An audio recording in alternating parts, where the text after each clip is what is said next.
pratique le Qigong depuis 18 ans maintenant, et le Qigong sibérien depuis 9 ans.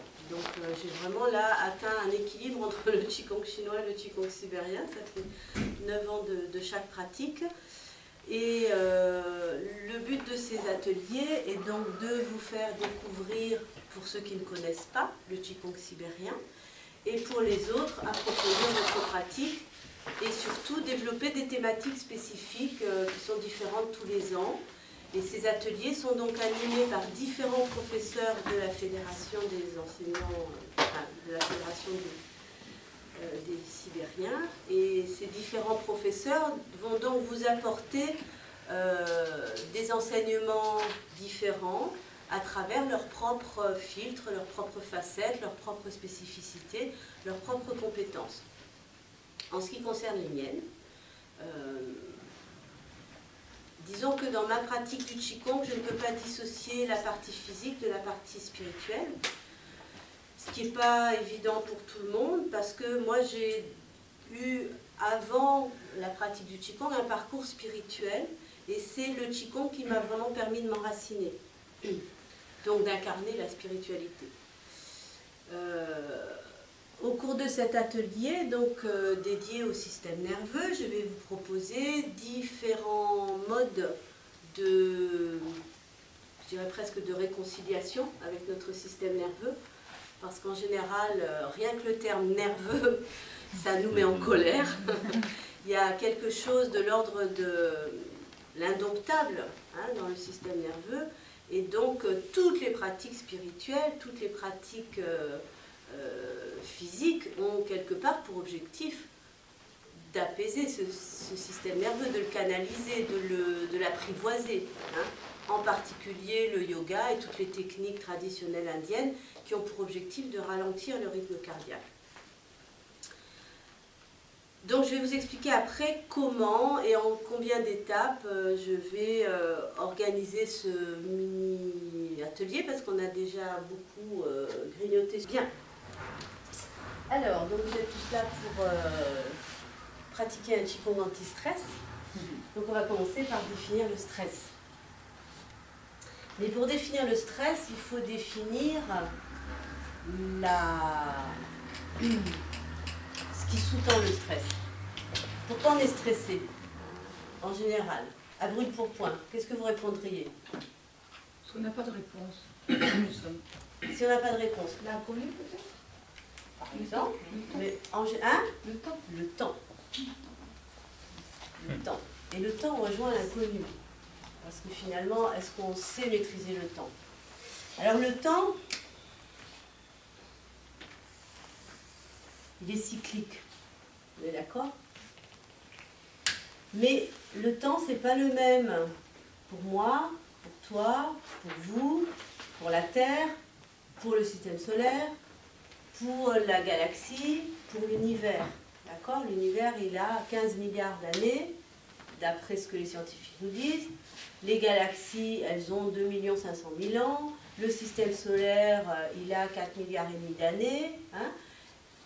La Terre, elle tourne autour du Soleil. Tout tourne, tout va très vite en fait dans les galaxies et dans l'univers, parce que on a l'impression d'être statique, mais en réalité, la Terre, elle tourne à... Enfin, elle se déplace autour du Soleil à 28 km/s, quelque chose comme ça. Donc, on bouge très vite même. On s'éloigne, les galaxies s'éloignent du centre de l'univers. Enfin, tout bouge, tout est en expansion. Donc, on va dire que ça, c'est le temps cosmique, d'accord? Ensuite, on va se rapprocher un petit peu de nous et on va voir que le temps, on va dire galactique, notre système solaire, il va déjà un petit peu moins vite, d'accord? Et puis notre temps, ce qu'on appelle notre temps personnel, ben, il va comme ça. D'accord? C'est une histoire de fréquence en fait. Puisque tout est cyclique, la fréquence, c'est le nombre d'oscillations à la seconde auquel vibrent nos cellules, c'est le rythme cardiaque, c'est le rythme d'une journée, c'est le rythme d'une semaine, le rythme d'un mois, le rythme d'une année. Pourquoi on est stressé? Parce qu'on court après le bus, parce qu'on a peur de le rater, etc., etc. Donc ça, c'est la notion de temps. Vous êtes d'accord? Donc le but de ce travail sur le Qigong anti-stress, ça va être de travailler déjà en priorité sur cette notion de temps personnel, pour le ralentir. Et c'est ce que tout le monde dit, tu es stressé, mais relax, prends du temps, d'accord? Et ce temps personnel, il est lié à quoi dans notre vie? Hein? Nos activités. Dans notre corps, alors, on va dire.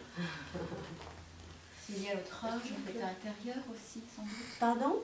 C'est lié à notre âge, notre état intérieur, même enfin, Oui. psychologique, quand on est Alors, concentré, le temps passe. Tout à fait, c'est lié à notre âge aussi, mais c'est surtout lié à notre rythme cardiaque, à la fréquence cardiaque. C'est pour ça qu'aujourd'hui, on étudie ce qu'on appelle la cohérence cardiaque, c'est-à-dire le rythme auquel notre cœur va battre dans un laps de temps donné. C'est ça une fréquence, hein, c'est tant d'oscillations secondes ou tant de rythme cardiaque par minute, etc. La cohérence cardiaque, c'est... Alors, le rythme cardiaque, il est lié à quoi? Indissociablement, tous les yogis le savent. L'état intérieur, justement, la concentration, la respiration. À la respiration. D'accord? C'est indissociable. On ralentit la respiration, on ralentit le rythme cardiaque. On est d'accord?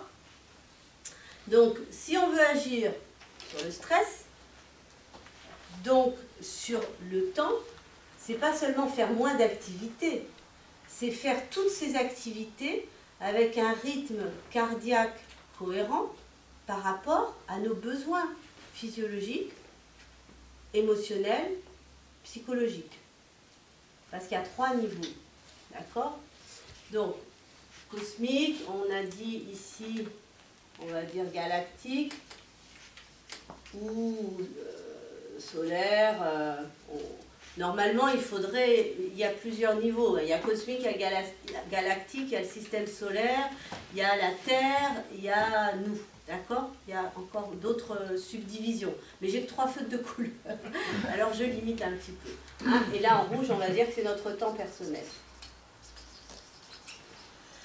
Donc on va être obligé, si on veut s'intéresser au temps, pour réguler notre stress, on va être obligé de s'intéresser à notre rythme cardiaque, qui lui est indissociablement lié à notre respiration. On est d'accord? J'ai résumé là un petit peu ce qu'on vient de dire. Et après, j'ai entendu dire par... ton prénom? Non, toi avec les lunettes. Ah, Marion. Marion. Par Marion, que tu sentais au niveau du ventre, hein, que tu étais stressée. Puis il y en a d'autres, suivez mon regard, qui vont plutôt sentir le stress au niveau des épaules ou de la poitrine. Et puis il y en a d'autres où le stress, il est très lié aux cogitations, à l'intellect, à comment je vais faire, il faut payer les factures. Allez, par exemple, on va nommer notre amie Mireille, qui est arrivée en retard, qui nous a dit, mais je ne sais pas s'il faut que je choisisse entre telle formation, est-ce que c'est le Qigong chinois qui me correspond, est-ce que... Toutes les questions qu'on passe notre temps à se poser, je crois qu'on a 1000 pensées par minute. C'est terrible. La tête. Donc il y a le ventre, la poitrine, la tête. Pour ceux qui font du Qigong chinois, ça correspond à quoi? Aux 3 Tantien. 3 Tantien. Alors écrivez-le comme vous voulez, hein, il y a plusieurs nomenclatures. Donc 3 niveaux, d'accord? 3 niveaux. Donc apparemment le bleu il est plus lisible. On va dire, on va dessiner un petit bonhomme, donc la tête, le corps, les jambes et les bras. S'il vous plaît, ça va? On va lui mettre un petit nombril là, pour définir ce premier niveau, le ventre. le diaphragme. Deuxième niveau, c'est dommage qu'on n'ait pas de verre. On va le faire ici, donc la poitrine, avec une autre membrane qu'on appelle la membrane claviculaire. Et puis la tête, ici, avec notre cerveau, là, les deux hémisphères, le cervelet à l'arrière, le corps calleux au milieu. On va voir si on arrive à trouver le temps de zoomer. Là, il ressemble plus à un astronaute qu'autre chose. Mais c'est un humain, un pauvre humain qui est là, qui essaye de gérer son temps personnel avec son cerveau qu'on appelle triunique, hein, avec sa partie du cervelet qu'on appelle aussi le cerveau reptilien, donc sa partie plus instinctive, donc le cerveau reptilien, qu'on appelle aussi le cervelet. Le cervelet, ça vient de cerebellum en latin, c'est le petit cerveau. Sa partie mammifère qui est située là au centre avec le système limbique. Donc mammifère, qui correspond à la gestion de nos émotions. Hein. D'abord, il y a les instincts cervelés. Ensuite, il y a les émotions, c'est quand on commence à avoir un bébé et qu'il faut le nourrir et qu'on l'aime. Hein. C'est la partie mammifère. Et puis, il y a ce qu'on appelle le cerveau intelligent, avec son cortex cérébral, et puis sa matière blanche à l'intérieur. C'est le niveau humain, supérieur, on va dire intelligent, hein, avec le cerveau intelligent, donc avec les hémisphères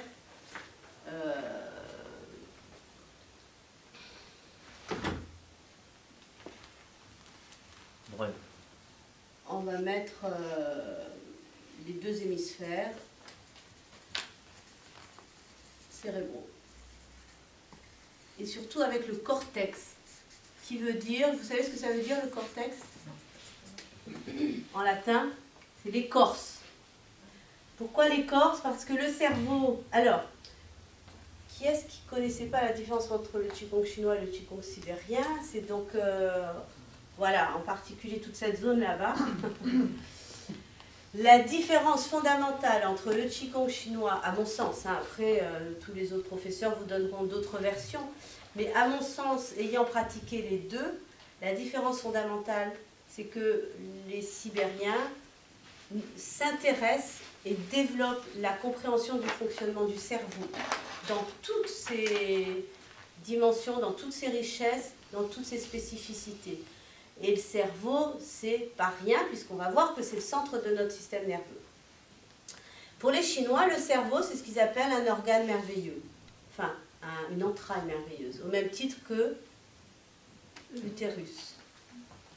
L'utérus-cerveau, pour eux, même combat. Le cerveau, c'est la jante masculine, l'utérus, c'est la jante féminine. Mais ils n'approfondissent pas, d'ailleurs, ni l'un ni l'autre, ni le fonctionnement de l'utérus, ni le fonctionnement du cerveau. C'est des entrailles merveilleux, vous en faites ce que vous voulez. Il y a 2 lignes dans tous les bouquins de médecine chinoise, pas plus. Alors que dans la pratique du Qigong sibérien, le cerveau, c'est le maître d'orchestre, c'est le conducteur. C'est vraiment ce à quoi il faut s'intéresser en priorité, parce que c'est ce qui va coordonner justement tout ce fonctionnement du système nerveux. Donc il faudrait que je fasse... mais on va continuer sur ce dessin. Je vais mettre un bémol sur ce que vous dites, parce que Liu Dong, donc on va mettre le chinois. Oui, Liu Dong... Alors lui, il travaille en ce moment avec Harvard, donc sur ces questions-là. Pourquoi? Parce qu'il a été étudié en Angleterre, aux États-Unis, les neurosciences, et ça n'a pas plus de 20 ans, les neurosciences. C'est très récent. Moi, j'ai travaillé aussi avec un autre maître chinois, le docteur Bing Kung Wu, qui vit aux États-Unis, hein, et qui est donc un des héritiers de la méthode de loi sauvage. Lui aussi, évidemment, il parle de tout ça, parce qu'ils se sont ouverts à ce qu'aujourd'hui, les neurosciences cherchent à comprendre. D'ailleurs, c'est vraiment très récent, d'accord? Mais et puis évidemment, les anciens taoïstes, comment ils ont découvert toute la cartographie des méridiens d'acupuncture avec la partie la moins intelligente du cerveau, justement, le cervelet qui est cette partie instinctive, mais aussi intuitive. Les bas instincts, c'est pas que se nourrir et... Enfin, les bas instincts, oui. Mais le cervelet, c'est celui aussi, c'est la partie de l'occiput, derrière l'occiput, qui permet de se relier à cette intelligence supérieure qu'on appelle l'intuition. Mais l'idéal, c'est de maîtriser ces trois parties du cerveau, reptilien, mammifère et intelligent, et d'arriver à faire des connexions entre tout ça. Et c'est ce qu'on étudie avec les neurosciences, c'est cette histoire de connexion. Parce qu'on ne peut pas parler du système nerveux sans parler de connexion. C'est la base du système nerveux. Et si on parle de connexion, de quoi on va parler? Synapse, d'accord. Là, on est dans la matière déjà. L'énergie. Là, on est aussi dans la matière, parce que l'énergie, c'est la matière à haute fréquence, on va dire. Mais c'est... L'esprit. Oui, bah, l'esprit, c'est quoi? C'est de l'information. Ah. Dès qu'on parle de communication, on parle d'information, d'accord? L'information, elle a besoin de l'énergie pour se déplacer, pour être véhiculée. Ça aussi, c'est une des spécificités du Qigong sibérien, c'est de bien comprendre à quoi ça sert ce Tantien supérieur. Vous me dites si ça fait trop gribouillis. Si je fais ça, et si je fais ça,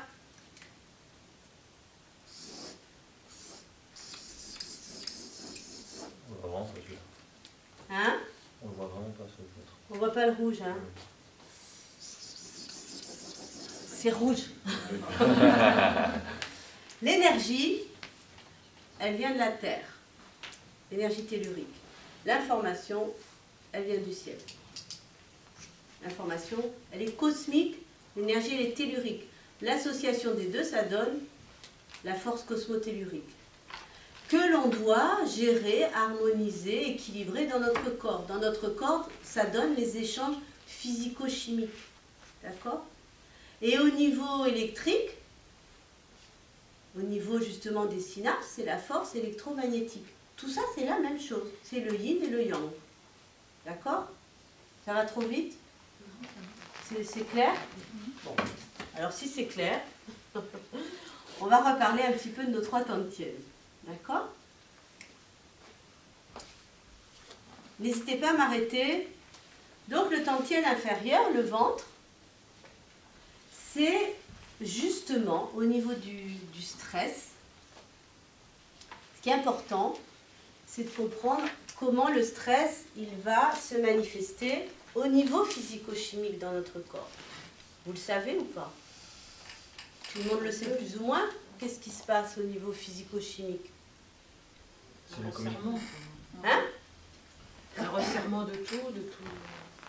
Des neurotransmetteurs pour être Qu'est-ce qui transmettent les neurotransmetteurs? l'adrénaline. L'adrénaline et la noradrénaline. Hein? Donc ça se passe au niveau des médulo-surrénales, donc les petites capsules qui sont au-dessus des reins. D'accord? Dès qu'il y a... Comment se manifeste le stress? Je suis dans la rue, je me promène tranquillement, j'ai pas de rendez-vous, j'ai pas de stress. D'accord? Tout d'un coup, il y a un type qui arrive en face de moi avec un couteau et me dit « la bourse ou la vie ».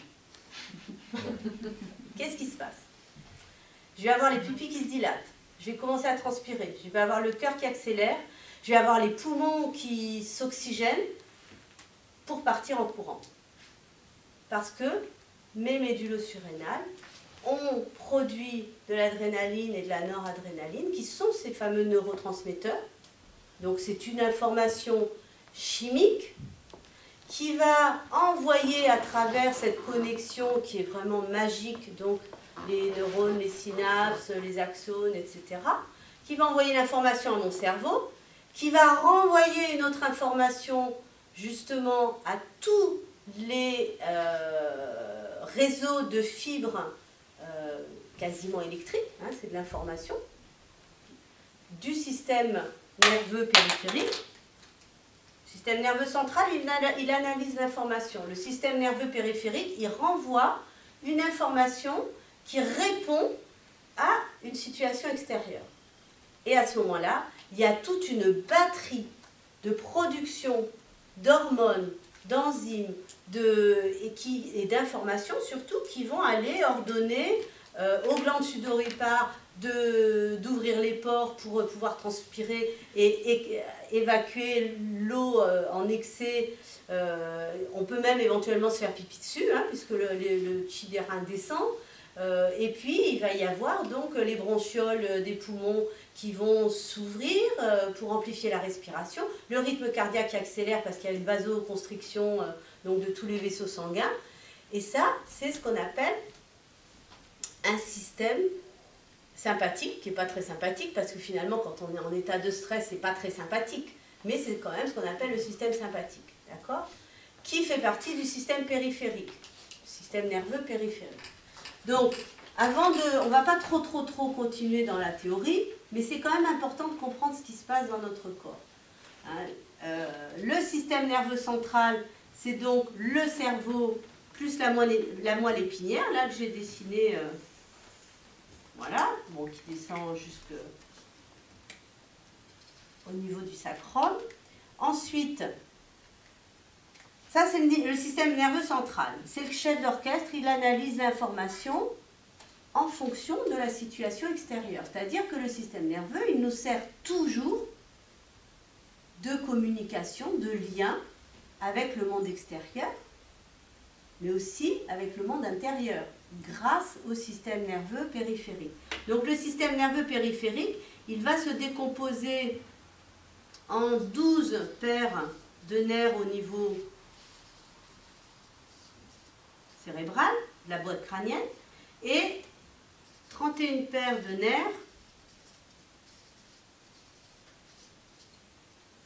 qu'on appelle spinaux, au niveau de la colonne vertébrale.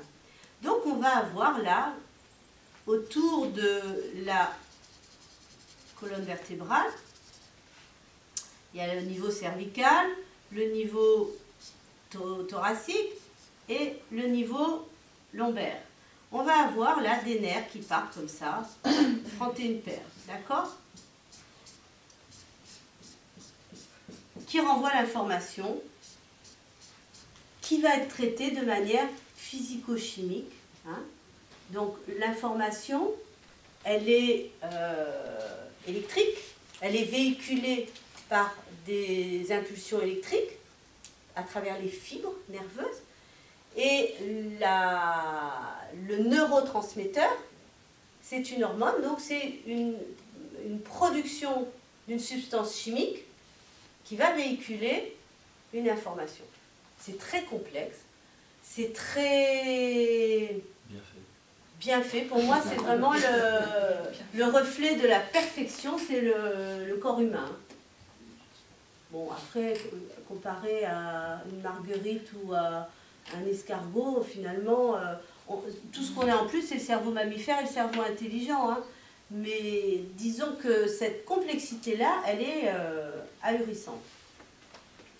Donc, ce système nerveux périphérique, il a deux modes de fonctionnement. Il a un mode de fonctionnement volontaire et un mode de fonctionnement involontaire, ou somatique et neurovégétatif. Vous voulez que je change de page ou c'est encore compréhensible? Alors, système nerveux central, il est là. C'est celui-là. Là. Système nerveux central. D'accord? Le violet. Le bleu, c'est système nerveux périphérique. Ça va? Bon. Lui, il est subdivisé, alors c'est dommage que je n'ai pas un autre feutre, hein, ah, tiens, tout d'un coup, il se met à écrire. Le système nerveux somatique ou volontaire et le système nerveux végétatif ou involontaire.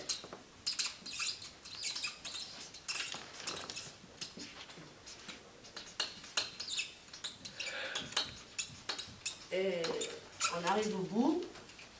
Et ce même système nerveux involontaire qui fait que notre cœur bat, on n'a pas besoin d'y penser, nos poumons respirent, on n'a pas besoin de réfléchir à ça. Hein. Toutes les fonctions des organes sont involontaires. Après le volontaire, je vois une tablette de chocolat, mon cerveau se dit « Ah, chouette, j'envoie une information qui fait réagir le muscle de mon bras. » et tac. D'accord? Ça, c'est volontaire ou somatique. Involontaire, c'est tout ce qui se passe dans le corps, on n'a pas besoin de réfléchir, et heureusement, parce qu'il y a des milliers de fonctions qui se font naturellement, la digestion, la transpiration, le cœur, les poumons, tout ça, ça se fait, on n'a pas besoin de réfléchir. Et ce même système nerveux involontaire est lui-même subdivisé en deux fonctions. Vous les connaissez? J'en ai parlé. Il y a celle qui est sympathique, mais qui ne l'est pas tant que ça parce que ça crée justement le stress. Mais on va voir aussi que le stress, il peut être utile. Il y a le bon stress et puis il y a le mauvais stress. D'accord? Donc là, on va reprendre du bleu. Donc lui, il se subdivise en système nerveux sympathique, on va mettre sympa, hein, et le parasympathique. Alors, quelle est la différence? Donc le sympathique, on l'appelle aussi orthosympathique. Ortho, ça vient du grec, c'est droit, juste, comme orthographe, orthophoniste, c'est droit. Orthosympathique, donc le système nerveux sympathique, c'est ce que je vous ai expliqué quand on se trouve face à un agresseur. Et c'est là où c'est intéressant de comprendre que dans notre vie, avec ces trois niveaux, le niveau physiologique, tantième inférieur, manger, nourrir notre corps physique, le niveau émotionnel avec la poitrine, ressentir, et le niveau intellectuel avec toute cette complexité du cerveau, réfléchir, penser, reconnaître, connaître, juger, etc. Donc on a trois niveaux à travers lesquels, donc là je refais un petit peu le diaphragme, le pot vous ne le voyez plus parce que vous allez voir à quel point il est important. Hein? On a trois niveaux. Oh génial, Regina, je vais t'embaucher. C'est déjà fait. Voilà. Le diaphragme, tu arrives à point nommé, hein, le diaphragme. Dès que vous ne voyez plus rien, je change de page. Hein. Pour l'instant, c'est encore compréhensible. La membrane claviculaire. Donc, on a 1, 2, 3 niveaux. D'accord? On était en train de parler du stress. Ok? On n'a pas encore parlé du non-stress. Pour l'instant, on parle du stress, parce qu'il faut comprendre quand même. Qu'est-ce qui se passe? D'où vient le stress? On a dit la notion de temps. Mais la notion de temps, on va la ressentir différemment selon qu'on a faim, selon qu'on attend notre amoureux qui est en retard, au niveau émotionnel, ou selon qu'on a un examen à passer dans 6 mois et qu'on se dit « mais comment je vais faire ?» D'accord? Cette notion de temps, elle aussi, elle peut se décliner, se vivre, se ressentir à ces trois niveaux. On ne peut pas faire du Qigong si on ne comprend pas ces trois niveaux. Et ces trois niveaux, ils se retrouvent dans le cerveau triunique, qu'on appelle aujourd'hui dans les neurosciences, reptilien, mammifère, intelligent. Le reptilien, de quoi il s'occupe dans notre corps? Manger, survie, habitat. C'est les instincts de survie les plus basiques. D'accord? Reproduction. Reproduction, bien sûr. Je n'ai pas été jusque-là. C'est un peu plus tard dans la soirée. Pour l'instant, on parle des instincts. Mais effectivement, hein, la reproduction. Et d'ailleurs, physiologiquement, c'est là que ça se passe. D'accord? Ensuite, émotionnellement, tout ce qui se passe entre le diaphragme et la membrane claviculaire, les émotions, les sentiments, c'est le cerveau mammifère. Hein, à commencer par la relation de la mère à l'enfant.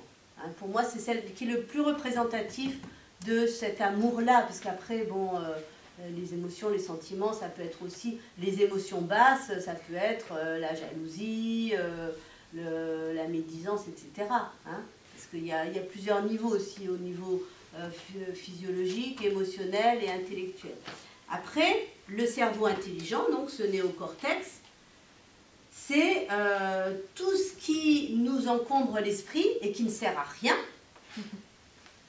par rapport à ce dont nous aurions intérêt à nous intéresser grâce aux fonctions de l'esprit, c'est-à-dire la spiritualité.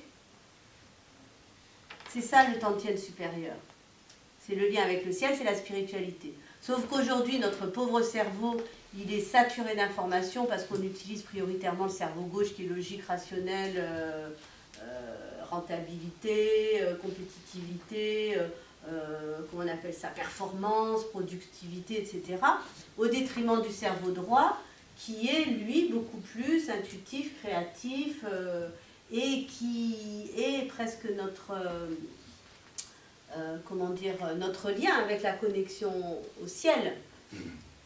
Avec le cervelet également, je vous l'ai dit tout à l'heure, il régit nos bas instincts, mais il régit aussi tout ce qui est initiatique. Hein. Les Hébreux l'appelaient Da'at, la porte de la connaissance, le cervelet.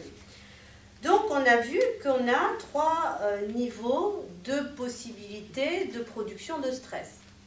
Le stress qui est produit vraiment par l'instinct de survie. Il va bien falloir manger. Autrefois, nos ancêtres, il fallait aller chasser, il fallait... Bon, aujourd'hui, on n'a pas trop besoin de ressentir du stress quand on va au supermarché, quoique c'est quand même stressant le supermarché. Mais bon, disons que cet instinct de survie, il est plus ou moins canalisé. Hein. Sauf que quand on a des douleurs au niveau du ventre, quand on ressent un nœud dans l'estomac, quand c'est cette zone-là qui est touchée dans notre vie, ça veut dire que c'est la zone la plus profonde et très intériorisée. D'accord ? Parce que ça, c'est ce qui nous relie aussi à notre mère physique, à maman, et puis à la terre-mère, hein, à tout ce qui est maternel, maternant, la nourriture. Dès qu'il y a un problème de nourriture, c'est maman. Mais maman, c'est aussi la terre hein, qui nous nourrit aujourd'hui, cette zone-là. Ensuite, cette zone-là, elle nous permet de communiquer de manière horizontale. C'est donc la relation aux autres. La relation aux autres, c'est pas simple non plus. Il peut y avoir du stress, j'ai un rendez-vous d'embauche, il va falloir assurer, et puis dès qu'il y a une agression au niveau psychologique, c'est là que ça se passe, on verrouille le cœur, etc. Donc là, il peut y avoir du stress qui est produit aussi.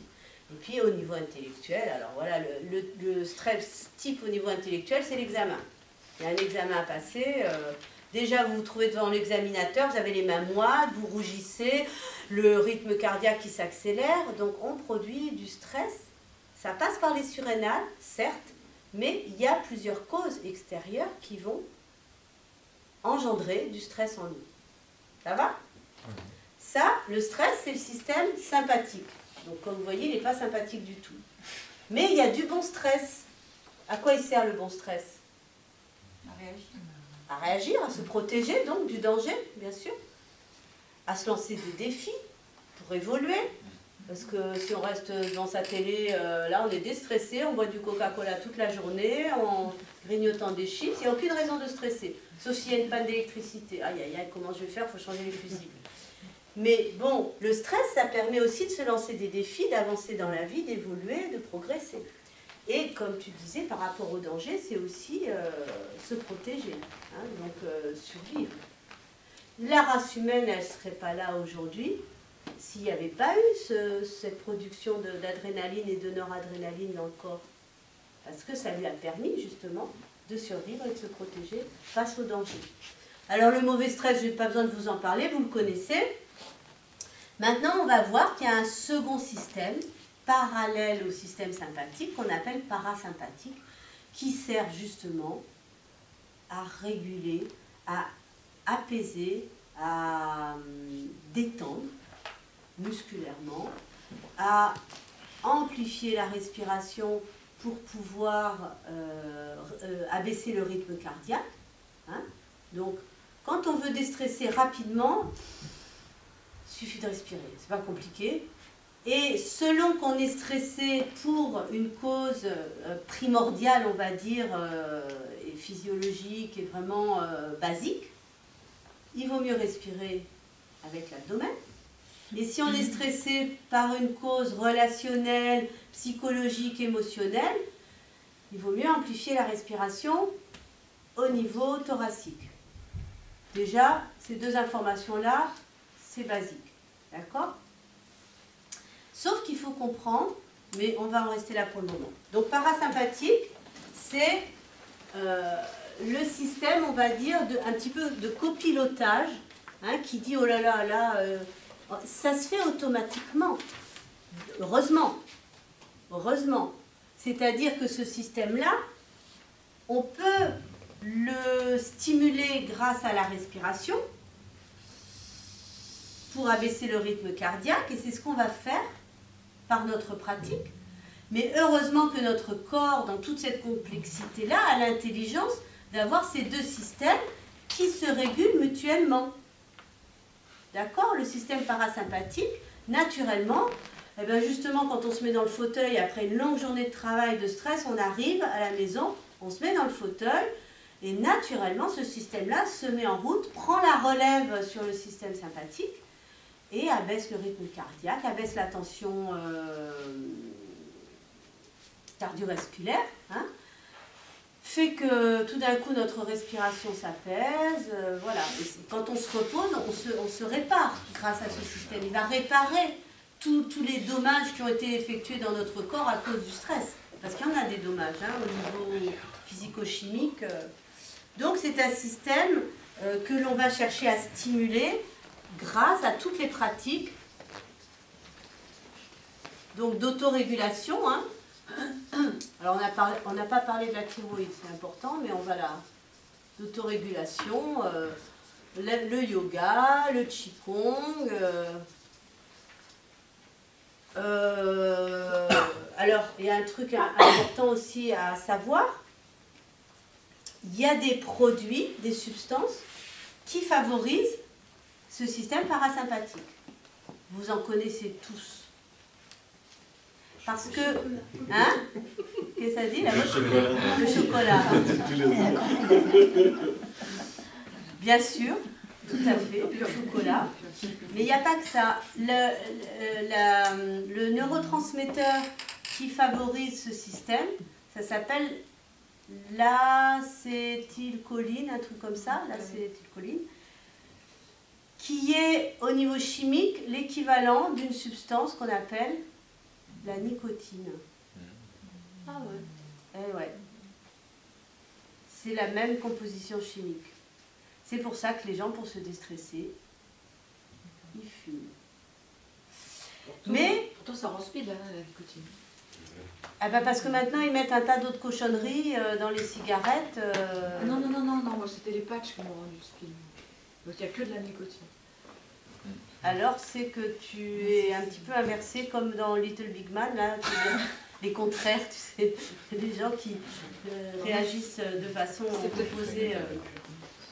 Bon, il faut creuser, hein, mais bon, l'acétylcholine a la même composition chimique que la nicotine. D'ailleurs, même scientifiquement, on appelle donc les préganglions nicotinaires ou je ne sais quoi, qui reçoivent l'information. En tout cas, c'est pour ça qu'on fume, c'est pour se détendre. C'est pour ça que les gens fument, et ça va aussi induire tout le péristaltisme intestinal. C'est-à-dire qu'il y a des gens, ils sont incapables d'aller à la selle le matin s'ils n'ont pas fumé leur cigarette. Parce que le corps, il mémorise ces réactions physico-chimiques. Ou il y en a qui disent, tant que j'ai pas bu mon café, je ne peux pas aller à la selle.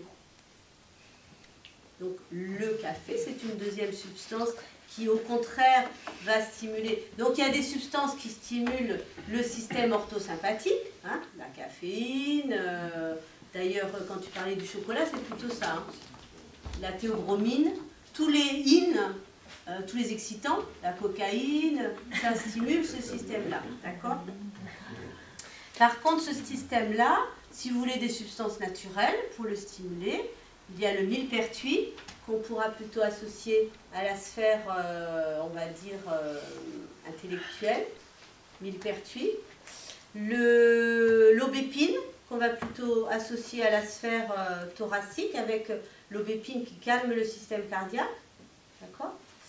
Et pour cette sphère-là, on va parler plutôt d'une plante qui est souvent très appréciée des hommes, en particulier les Belges. c'est le houblon. C'est pour ça qu'on va faire pipi quand on boit de la bière. Donc, si vous devez vous retenir 3 plantes au niveau phytothérapeutique, vous avez le houblon, l'aubépine et le millepertuis. Le millepertuis qui est un antidépresseur naturel, très, très solaire. Aubépine et Millepertuis. Voilà, je vais en rester là pour... J'ai juste une question. Oui. Quand on prend une substance naturelle qui agit sur l'un des 3 niveaux que vous nous avez décrits, Oui. est-ce que, étant donné que c'est quelque chose d'extérieur, est-ce que ça ne va pas déréguler quelque chose d'autre? C'est ce qu'on appelle l'addiction, c'est-à-dire que quelqu'un qui va, pour réguler son système parasympathique et puis apaiser son rythme de vie, qui prend de la morphine par exemple, ou de la codéine, ou toutes ces substances justement qui descendent le niveau de stress, évidemment au bout d'un moment il y a une accoutumance. Pareil pour la nicotine, pareil pour la caféine, pareil pour la théobromine du chocolat. C'est le problème des substances. Maintenant, au niveau des plantes, c'est justement les plantes ou l'homéopathie, c'est pareil, puisque le mode d'analyse de notre cerveau par rapport à ces substances, plus elles sont naturelles, plus elles vont être biodégradables, biocompatibles et aussi biodégradables. D'accord ?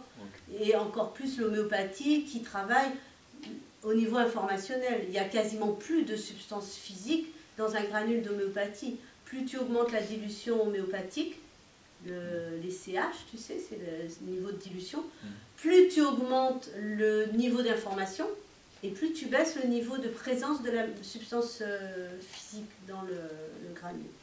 Mais bon, les plantes, il ne faut pas hésiter, quoi. Les plantes, c'est vraiment... Moi, je me rappelle, j'ai travaillé avec un médecin vietnamien, Vinh, qui est décédé aujourd'hui. Il disait, les plantes, c'est notre nourriture essentielle. La terre, c'est notre mère. Et les végétaux, c'est ses enfants à la mer. Donc, nous sommes, nous, beaucoup plus proches des végétaux que des animaux au niveau déjà alimentaire. Bon, enfin bref, là, c'est un autre sujet, mais... Voilà, donc les plantes, il n'y a pas, si tant est qu'elles soient biologiques et produites de façon naturelle et respectueuse, que ce ne soit pas des plantes qui sont produites de manière trop intensive et trop industrielle, et voilà. Mais d'ailleurs, l'idéal pour capter l'énergie de la Terre, c'est quoi? C'est la bière. La bière. Voilà. C'est le jardinage, bien sûr, c'est le jardinage.